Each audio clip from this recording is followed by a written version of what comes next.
नमस्ते गुरुकुलियंस। हिंदी के एक और कालांश में आप सबका स्वागत है। हमने अपने पिछले कालांश में पत्र लेखन का जो पहला भाग था उसका अध्ययन किया था और उसके अंतर्गत हमने औपचारिक पत्र लिखने का जो प्रारूप था वो जाना था, समझा था। आज हम जो हमारा दूसरा पत्र होता है अनौपचारिक पत्र, उसके बारे में इस कालांश में पढ़ेंगे। सर्वप्रथम अनौपचारिक पत्र की परिभाषा। परिवार के सदस्यों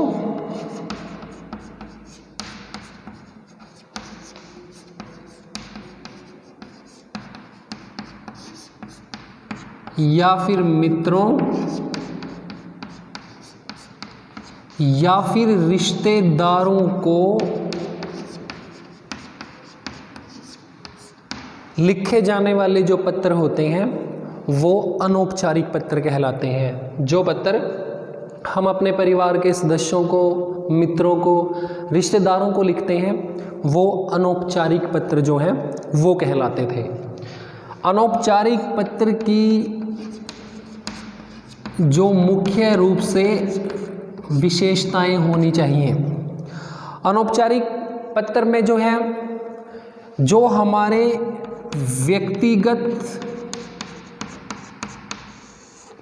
व्यक्तिगत जो हमारे सुख दुख होते हैं और जो हमारे अनुभव होते हैं, जो व्यक्तिगत सुख दुख होते हैं और जो हमारे अनुभव होते हैं उनका विवरण देते हैं हम। इसमें जो तथ्य होते हैं, तथ्य जो बात कहने का आधार होते हैं, जो बातें होती हैं, उन तथ्यों के साथ साथ भावों को भी महत्व दिया जाता है। यानी कि जो बात लिख रहे हैं वो तो महत्वपूर्ण होती ही होती है, जो भाव होते हैं, लिखने का जो ढंग होता है वो भी एक महत्वपूर्ण भूमिका अदा करता है। और इसके लिए जो खास बात होनी चाहिए वो ये कि अनौपचारिक पत्र में आत्मीयता का जो भाव है वो विद्यमान होना चाहिए। आत्मीयता का मतलब होता है अपनापन। जब भी हम अनौपचारिक पत्र लिख रहे होते हैं तो उसमें अपनापन झलकना चाहिए शब्दों में जो कि हम पत्र को लिख रहे होते हैं। अब अनौपचारिक पत्र जो होते हैं वो कौन कौन से पत्र जो होते हैं वो अनौपचारिक पत्र के अंतर्गत आ सकते हैं। कोई भी धन्यवाद पत्र हो, कोई भी बधाई पत्र हो, कोई भी संवेदना पत्र हो या फिर कोई शुभकामना पत्र हो।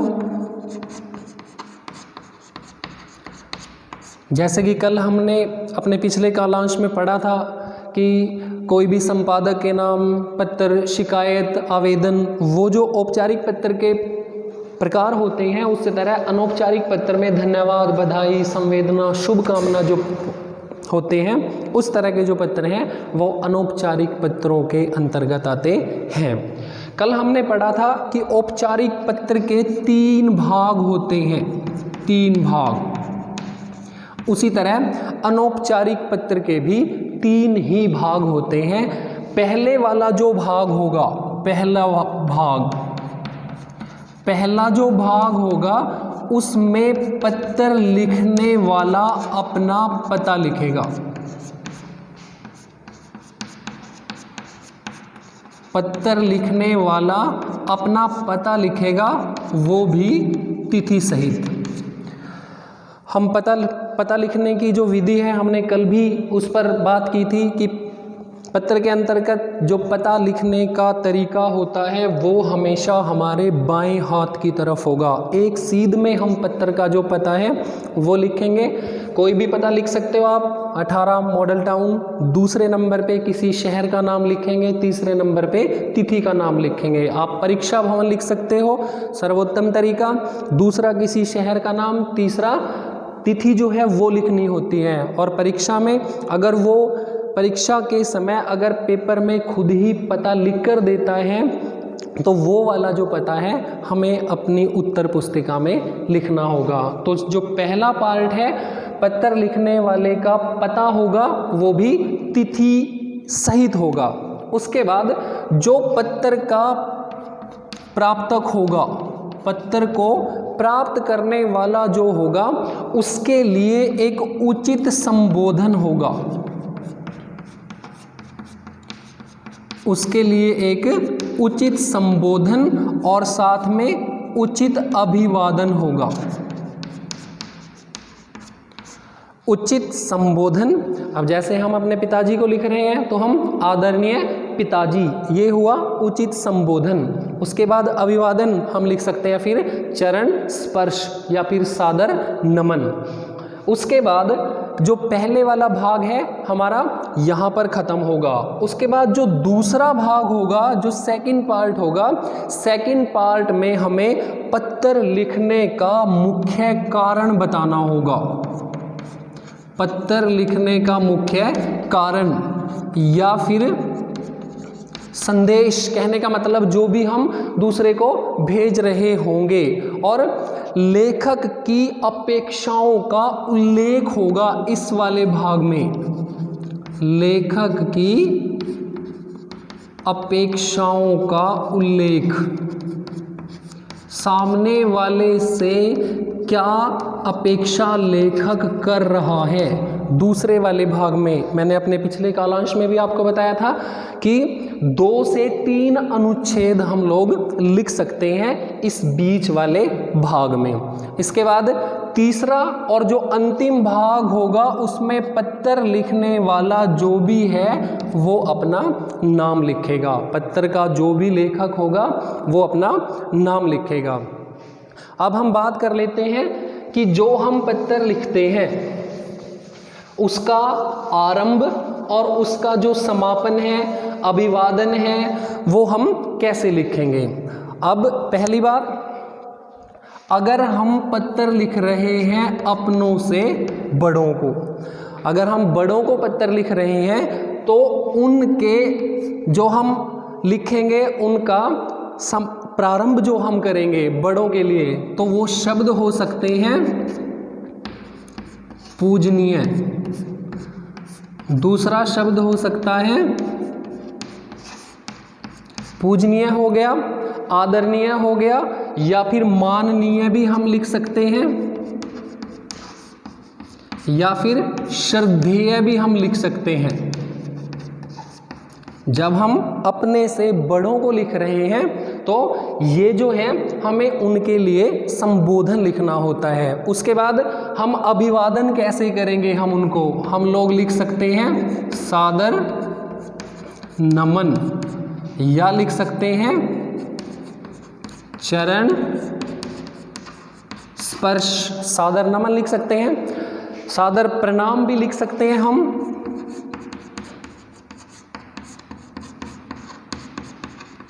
ये हुआ उनके लिए संबोधन। और जब हम समापन करेंगे, जब हम बड़ों के लिए लिखने वाले पत्र का समापन करेंगे तो हम लास्ट वाले भाग में आज्ञाकारी लिख सकते हैं।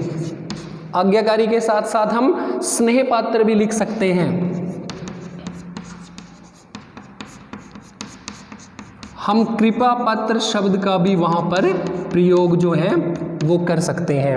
ये बड़ों के लिए, जब जो हमसे बड़े होते हैं उनके लिए हमें पत्र का ये वाला जो प्रारूप है वो अपनाना है। जब हम बराबर वालों को लिख रहे हों, जब हम बराबर वालों को लिख रहे हों तो हमारा जो संबोधन होगा उनके लिए, उस संबोधन में हम मित्रवर लिख सकते हैं, बंधुवर लिख सकते हैं, प्रियवर लिख सकते हैं। ये उनके लिए हमारा संबोधन होगा। और उसके बाद जो सादर नमन, चरण स्पर्श, सादर प्रणाम हमने बड़ों के लिए अभिवादन किया था, तो जब हम बराबर वालों को अभिवादन करेंगे तो हम नमस्ते लिख सकते हैं, हम नमस्कार लिख सकते हैं। नमस्ते हो गया, नमस्कार हो गया, सप्रेम नमस्ते भी हम वहाँ पर लिख सकते हैं।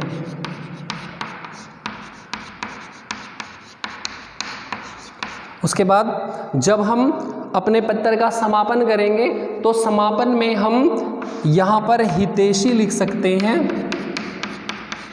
यहाँ पर स्नेही जो शब्द है उसका भी प्रयोग हम लोग कर सकते हैं। साथ में शुभाकांक्षी जो शब्द होता है उसका प्रयोग भी हम कर सकते हैं। जब हमें पत्र लिखना हो अपनों से छोटों को, तो छोटों के लिए जो हमारा प्रारंभ होगा, कहने का मतलब संबोधन होगा, संबोधन में हम लोग लिख सकते हैं वहाँ पर प्रिय या फिर आयुष्मान हम लोग लिख सकते हैं, या फिर चिरंजीव हम लोग लिख सकते हैं। ये उनके लिए हुआ हमारा संबोधन। उसके बाद जो हम उनको अभिवादन का जो हमारा दूसरा टॉपिक आता है उसके अंदर हम लिखेंगे सुखी रहो, या फिर लिख सकते हैं प्रसन्न रहो, या फिर लिख सकते हैं खुश रहो। और लेटर का जो समापन करेंगे हम तो वहाँ पर हम शुभ चिंतक लिख सकते हैं,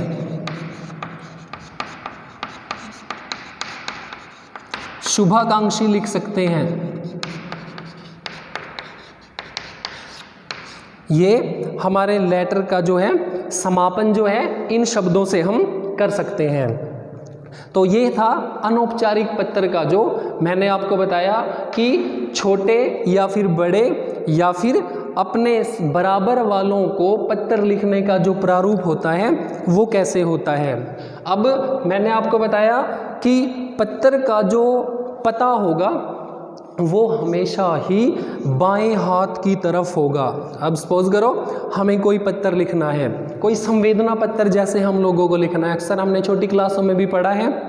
जैसे भाई मित्र के पिता का देहावसान जो हो गया है उसके लिए हमें पत्र लिखना है, तो सबसे पहले यहाँ पर हम लोगों को अपने बाएं हाथ वाली साइड ऊपर जो है वहाँ पर हमें पता देना है। मैंने आपको दोनों ही तरीके बता दिए। हम लोग परीक्षा भवन लिख सकते हैं,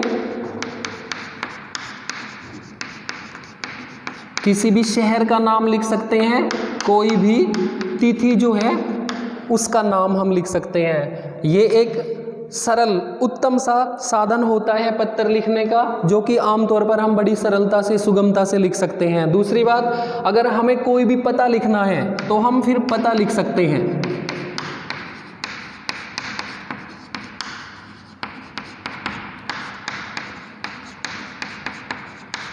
फिर हम लोगों को तीसरे नंबर पे तिथि जो है वो देनी होती है, या फिर जो हमसे परीक्षा में अगर पता स्वयं ही उसने दे रखा है तो वो वाला जो पता है हम लोगों को लिखना होता है। फिर हम उसके लिए संबोधन लिखेंगे कि वो हमारा प्रिय मित्र है। प्रिय मित्र जो भी हम नाम भी हम वहाँ पर लिख सकते हैं। बराबर वाला है तो नमस्कार लिख सकते हैं, सप्रेम नमस्ते लिख सकते हैं। तो फिर हम अपने जो पत्र है उसका प्रारंभ करेंगे। ध्यान रखिए, अनौपचारिक पत्र में कभी भी विषय नहीं लिखा जाता। अब हम अपने पत्र को जैसे प्रारंभ करेंगे, मित्र कल ही तुम्हारे पिता के शहीद होने का समाचार मिला। समझ नहीं आता गर्व प्रकट करूं या संवेदना। तुम्हारे पिताजी दुश्मनों से लोहा लेते हुए स्वर्ग सिधार गए। मैं पिछले सप्ताह ही या फिर पिछले महीने ही उनसे मिला था। मैं सपने में भी नहीं सोच सकता कि उनका जो अंत है वो इतना नज़दीक होगा। प्रिय मित्र, अब तुम्हारे पिताजी केवल तुम्हारे पिताजी नहीं रहे, वो देश के लिए एक नायक बन गए हैं। प्रिय मित्र, तुम्हारे पिताजी श्री युद्धवीर जी ने तुम्हारा नाम रणवीर रखा, और ये नाम शायद इसीलिए रखा कि तुम कभी भी कमज़ोर ना पड़ो या तुम कभी भी कमज़ोर ना दिखाई दो। मित्र, पिताजी के न होने का दुख जो है वो तुम भली भांति समझ सकते हो। लेकिन अब तुम्हें अपनी छोटी बहन और अपनी माताजी का विशेष ख्याल रखना है। आशा करता हूँ पिताजी की यादों को हृदय में संजोते हुए तुम जीवन पथ पर आगे बढ़ोगे। भगवान हमेशा ही अपना आशीर्वाद तुम्हारे ऊपर बनाए रखे। और फिर अंत में अपना जो नाम है वो हम लोगों को लिखना है। अन्य कोई पत्र, जैसे कि लक्ष्य को निशाना बनाओ, एक पत्र है जो महत्वपूर्ण है, कई बार आ भी जाता है। उसमें भी हमें प्रारंभिक भाग में अपने बाएं हाथ की ओर जो पता है वो लिखना है। जैसे कि बड़ा भाई छोटे भाई को दिशा निर्देश दे रहा है, उसको पत्र लिख रहा है, तो एड्रेस लिखने के बाद उसमें हम कैसे लिख सकते हैं कि आशा है कि तुम अपने स्थान पर कुशलता से या फिर कुशलतापूर्वक होंगे। घर के सभी सदस्य तुम्हें बहुत ही याद करते हैं। पिछली बार तुमने मुझे कहा था कि तुम डॉक्टर बनना चाहते हो, अब कह रहे हो कि अध्यापक बनोगे। साथ में तुम खिलाड़ी बनने की राह की ओर भी बढ़ रहे हो। उसके बाद हो सकता है कि कल तुम्हारा जो मन है वो फिल्मों में नायक बनने का बन जाए। मेरी सलाह है कि तुम इस भटकाव पर नियंत्रण पाओ और सोच समझकर ये तय करो कि तुम्हें किस ओर जाना है। सभी लक्ष्य जो होते हैं वो उचित परिणाम ला सकते हैं। आवश्यकता है तो लक्ष्य को एकटक निहारने की। आज इधर कल उधर होने से तो तुम तीर तो चलाओगे, परंतु वो चिड़िया की आंख पर नहीं लगेगा। आशा करता हूँ कि तुम मेरी बात का अर्थ भली भांति समझ गए होंगे। तुम्हारा भाई, और फिर नीचे नाम लिख सकते हो।